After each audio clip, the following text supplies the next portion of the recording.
Que la paix et la grâce abondante de Jésus-Christ sont notre partage encore une fois en ce jour qui nous accorde d'être là devant vous pour que nous puissions tous ensemble partager la parole de Dieu. Comme je dis toujours, c'est une grâce, c'est un privilège que le Seigneur t'accorde, que le Seigneur m'accorde. Donc tu dois toujours prendre chaque jour que le Seigneur te donne, de te rapprocher plus de lui, de rester toujours connecté, de toujours être ton enfant qui a soif d'apprendre, qui a soif de son Dieu, qui a soif de son Père, qui a soif de son grand frère Jésus-Christ. Alléluia. Parce que c'est une grâce, une opportunité. Beaucoup n'ont pas eu cette occasion. Aujourd'hui, le Seigneur permet à ce que tu puisses être en vie.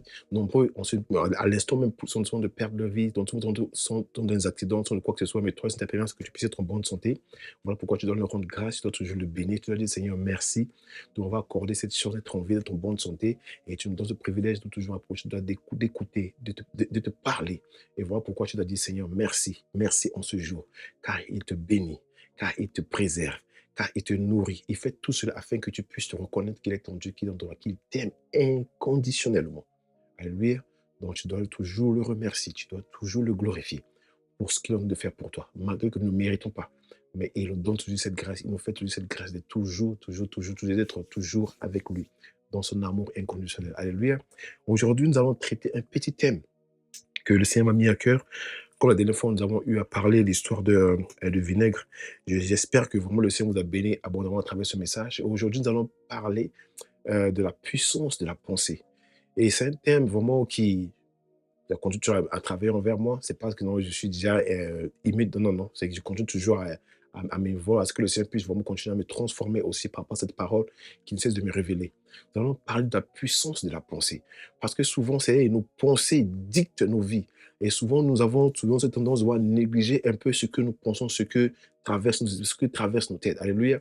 Aujourd'hui, la parole de Dieu nous va nous amener, va nous révéler un peu, va nous éclaircir un tout petit peu, parce qu'on n'a pas assez de temps, éclaircir un peu à ce que est la puissance de la pensée.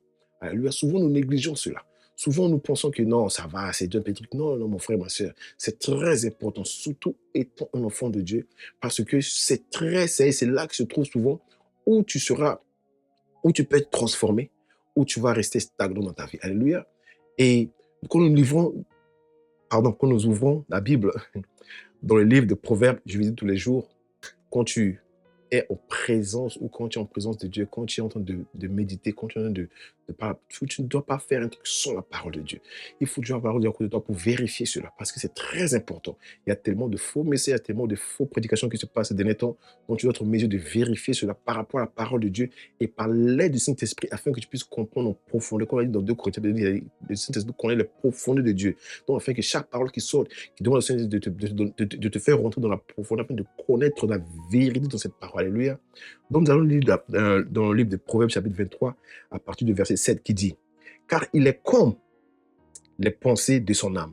Mange, bois, te dira-t-il, mais son cœur n'est point avec toi. Alléluia. Elle me dit, il est comme les pensées de son âme. Alléluia. Et quand j'avais lu ce verset dans le livre de Proverbes, le Saint-Esprit m'a ramené dans le Saint Testament par rapport aux enfants d'Israël qui se trouvaient en Égypte, qui étaient en captivité pendant des années, des années, des années. Et quand le Seigneur l'a délivré, ça veut dire que le Seigneur les a permis de passer par le chemin le plus long. Et le Saint-Esprit a commencé à m'enseigner le pourquoi le chemin le plus long. Parce que c'était important, parce que il fallait une transformation, il fallait une régénération, il fallait il fallait formater leur pensée, il fallait formater la manière qu'ils doivent penser à ce qui doit les attendre. Alléluia. Parce que si le Seigneur n'avait pas fait, ils n'allaient pas comprendre exactement ce qui les arrive et ils pourraient être en mesure d'être détruits par la bénédiction qu'ils vont recevoir. Et c'est ça qui nous passe dans nos vies. Alléluia. Souvent, tellement que nous sommes dans les pièges de l'ennemi, tellement que l'ennemi nous a ancrés dans sa main, nous a malmenés, quoi que ce soit. Et nos pensées aussi sont troublées. Nos pensées souvent sont mélangées. Nos pensées aussi ne sont pas vraiment par rapport à ce que le Seigneur veut que ce soit. Car la Bible dit quoi? Car il est comme les pensées de son âme. C'est très important. Donc souvent, ce que nous reflétons, ce sont les pensées que nous-mêmes qui viennent de nous. Souvent, on accuse les sorciers, on accuse... Non, non, non, non. Souvent, ce qui nous arrive, ce sont les preuves, les effets de nos pensées. La Bible dit, car il est comme les pensées de son âme. Donc, ça dit, qu'est-ce que son âme pensait, afin que ça puisse définir d'une manière externe ce que nous pouvons voir. Alléluia. C'est très important. La Bible dit que Dieu a mis les enfants d'Israël dans les airs, ils ont fait 40 ans.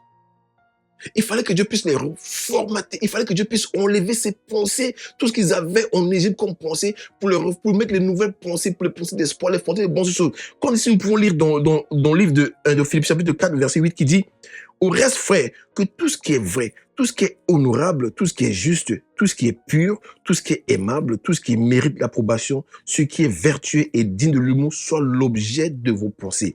Encore, ça y est, c'est primordial dans la vie d'un chrétien, tes pensées. C'est primordial, mon frère. C'est primordial. Le résultat de ta vie, le résultat de tes bénédictions, le résultat de tes mouvements, le résultat comment je pourrais dire ça, de la manifestation de la parole de Dieu dans toi, dépend de tes pensées.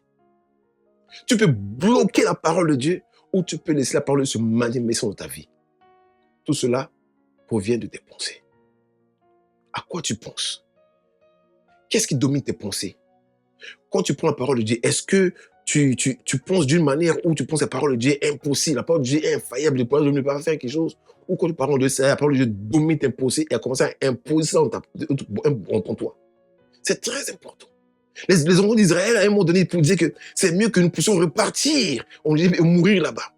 Mais ils n'arrivent pas à comprendre parce que tellement leurs pensées étaient formatées à ce genre de vie d'esclave, à ce genre de vie de dépendance, à ce genre de vie de ok, c'est mieux comme ça, c'est mieux comme ça. Et pourtant, la Bible dit quoi? Le Seigneur dit quoi? Il a un projet de bonheur et non de malheur pour nous. Donc, c'est que si tu es un enfant de Dieu, tout enfant de Dieu, le projet que Dieu a pour toi, c'est le projet de bonheur. Donc, tes pensées doivent aller au même niveau, doivent aller dans la même direction que ce que Dieu a dit. Il a dit, j'ai le projet. Donc, si ce sont des projets de bonheur, donc tes pensées aussi, donc ce sont des pensées positives. C'est des pensées positives qui tirent vers le bonheur. Parce que si c'est négatif, ça va à l'encontre de ce que la parole de Dieu dit. Et il se disait cela, que c'est mieux qu'on puisse repartir. Moi, ici, nous besoin les convaincre pour leur montrer que non, c'est Dieu qui les a délivrés. Il les amène à la terre promise. Et pourtant, Dieu a dit que je vous amène dans la terre promise. Mais pour eux, ils refusaient la terre promise. Ils pouvaient repartir parce que ce qu'ils voyaient ne correspondait pas à ce que Dieu a dit. Et pourtant, s'ils commençaient à formater leurs pensées, ils pouvaient voir que non, là, c'est Dieu ce trajet, là, c'est Dieu ce parcours. C'est Dieu, c'est Dieu le tronçon. Mais là où nous allons arriver, la parole de Dieu qui a dit qu'il doit nous terminer, on va arriver, on va hériter notre promesse. Tout commence par tes pensées, mon frère. Tout commence par tes pensées. Comment tu te vois aujourd'hui? La Bible dit, dans Proverbe, elle dit, car il est comme les pensées de son âme. Il est. C'est-à-dire, tu es. Moi et toi, nous sommes les pensées. Nous sommes le résultat de notre pensée. C'est très important. À quoi tu penses? Qu'est-ce qui domine tes pensées jour et nuit? Quand je te réveille le matin, qu'est-ce qui domine tes pensées? Aujourd'hui, je suis comme ça. Qu'est-ce que tu devrais te penser? Quand je te vois, comment tu te vois dans 5 mois? Comment je te vois dans 5 ans? Comment tu te vois dans 10 ans? Comment tu te vois? Est-ce que tu te vois par rapport à la parole de Dieu ou tu vois par rapport à ce qui se passe autour de toi? Alléluia. La Bible dit, il est comme les pensées de son âme. La Bible nous dit même que toutes ces choses quand on part dans le verset 28, on dit que toutes ces choses, c'est-à-dire que Dieu soit l'objet de vos pensées. C'est-à-dire que nos pensées doivent te diriger ou doivent se diriger vers ce que la parole de Dieu dit. Parce que nous sommes gouvernés par différentes lois. Pas parce que ce qui se passe dans ce monde, mais nous sommes gouvernés par rapport à ce que notre Dieu, ce créateur qui crée ce monde, a dit à travers nous. Donc, s'il a dit que tu serais comme ça, je dois être en mesure de penser que malgré ce qui se passe pour le moment, mais je dois mettre dans mes pensées que d'ici demain, cela va changer. Parce que mon Dieu a dit cela. Parce qu'il m'a créé à ce niveau. C'est que s'il m'a créé à ce niveau, ça dit que tout ce qu'il a dit sur moi va se réaliser. Parce qu'en pensant, en me créant, il a pensé des bonnes choses, il n'a pas pensé des mauvaises choses. Bon, nous savons tous que le péché nous a fait tomber d'une manière où tout est mélangé. Mais Dieu nous rappelle toujours que tes pensées sont très importantes. Ce que tu penses de tous les jours, c'est le diable nous distrait souvent. Le diable nous amène souvent à penser, par rapport à ce qu'on dit de la vie, souvent on pense que tout est fini, on pense que vraiment on est oublié. Mais non, la parole de Dieu dit quoi? Les projets que j'ai pour toi sont des projets de bonheur. Alors, comment tu penses à ça? Alors, comment tu réfléchis à ça? Alors, comment tu imprègnes cela dans tes pensées? Alors, comment tu imprègnes cela à ton homme intérieur pour dire que mon Dieu m'a dit que les projets qu'il a pour moi, même si ce que je vois pour le moment, c'est pas ça, mais je sais qu'à la fin, les projets vont se réaliser. Les enfants d'Israël n'arrivaient pas à comprendre, n'arrivaient pas à voir parce qu'ils voient le désert, ils voient la mer Rouge, ils voient les armées, ils voient tout. Ils n'arrivent pas à voir d'une manière où c'est comme il y a les arbres et tout. Mais Dieu a dit jamais sur la terre promise. Et ceux qui ont reçu, vraiment, c'est-à-dire à accepter, ceux qui ont réussi comment ça, à attraper, ou ceux qui ont réussi vraiment à comprendre et à s'associer à cette pensée, ils ont vu la terre promise. Mais ceux qui n'ont pas pu, ils sont morts dans les déserts. Mon frère, ne permets pas que tes pensées puissent te pousser à mourir dans le désert. Ne permets pas que tes pensées puissent te pousser à mourir sans voir la terre promise. Ne permets pas que tes pensées te poussent à ne pas arriver ou à mourir d'une manière prématurée, de ne pas arriver au bonheur, toucher au bonheur que Dieu a planifié pour toi. Il a dit, les projets que j'ai pour toi. Donc, ça dit que tout être humain, tout enfant de Dieu, le projet que Dieu a pour toi, c'est pour le bonheur. Et je sais que si c'est Dieu qui l'a dit, il le fera. Parce que si quand nous regardons la création du monde, quand nous regardons la manière qu'il a créé ce monde, quand nous regardons la manière qu'il a fait toutes choses, mais c'est impensable que Dieu, notre Dieu a fait tout afin que nous puissions être sur cette terre. La manière qu'il a créé le ciel. Il a fait tout ça pour que moi et toi nous soyons dans l'abondance.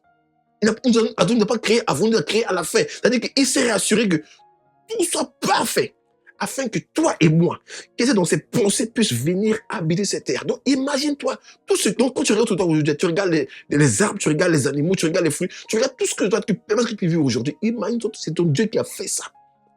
Alors toi, tu as le prix à ses yeux. Il a dit, les projets que j'ai pour toi, mon frère, ma soeur, tes pensées sont très importantes. C'est que laisse tes pensées positives dominer ta vie. Laisse les pensées positives qui proviennent de la part de dominer ta vie. C'est très important. C'est très important. Et je suis désolé, en parenthèse, parce que il y a tellement de prédications aussi qui vont à l'encontre de ça. Et ça fait que ça amène certains chrétiens et certains enfants de Dieu à avoir différentes pensées. C'est une pensée corrompue. Une pensée qui n'est pas digne de la parole de Dieu. Je suis désolé. Mais mon frère, ma soeur, voilà pourquoi je te dis toujours, à chaque fois quand je prends la parole de Dieu, je te dis toujours, aie la parole de Dieu à côté de toi. C'est pas moi qui le dis. C'est la parole de Dieu qui le dit. Il a dit, car il est comme les pensées de son âme. C'est-à-dire que le résultat de ta vie aussi dépend de ce que tu penses. Tous les jours. Tu dois avoir une fois et dire, non, à partir d'aujourd'hui, ce sont les pensées. Si mon Dieu m'a dit que c'est le projet de bonheur qu'il a pour moi, donc ça veut dire que mon Dieu sait. Mon Dieu a déjà planifié. Mon Dieu a déjà mis à part des projets, des trucs qui sont bons, qui vont arranger. Même pour le moment, je ne vois pas. Mais je sais que mon Dieu n'est pas un menteur. Il permettra ce que je puisse hériter. Il permettra ce que je puisse acquérir le projet qui va m'amener à être heureux dans ma vie. Dans tous les domaines. Alors, mon frère et ma soeur, qu'est-ce qui gouverne tes pensées? C'est ma question à toi aujourd'hui. Cette semaine, ce mois-ci, le mois d'après, le reste de cette année, qu'est-ce qui va gouverner tes pensées? Ne soyons pas comme les enfants d'Israël qui disent, nous préférons repartir en Égypte. Non, ne dis pas ça. Si ton Dieu t'a fait sortir ça, si tu es dans le processus, si pour le moment c'est que tu es le processus de la libération, c'est le Seigneur de t'amener dans la terre promise, pense à la fin. Ne pense pas au milieu. Parce que c'est juste le processus. Quand nous voyons l'histoire de Joseph, il a dit qu'il a eu un rêve. Il a eu ce rêve. Il a espéré son père. Mais quand on voit le processus, on ne peut pas comprendre que Joseph pouvait abandonner. Mais il a toujours gardé ça. Et à la fin, on a vu ce que le Seigneur a fait. Le Seigneur leur a montré, le projet que le Seigneur a pour lui s'est manifesté, devenu le premier ministre en Égypte, un étranger. Alors toi aussi, il n'y a rien qui est possible que ce soit fait pour toi.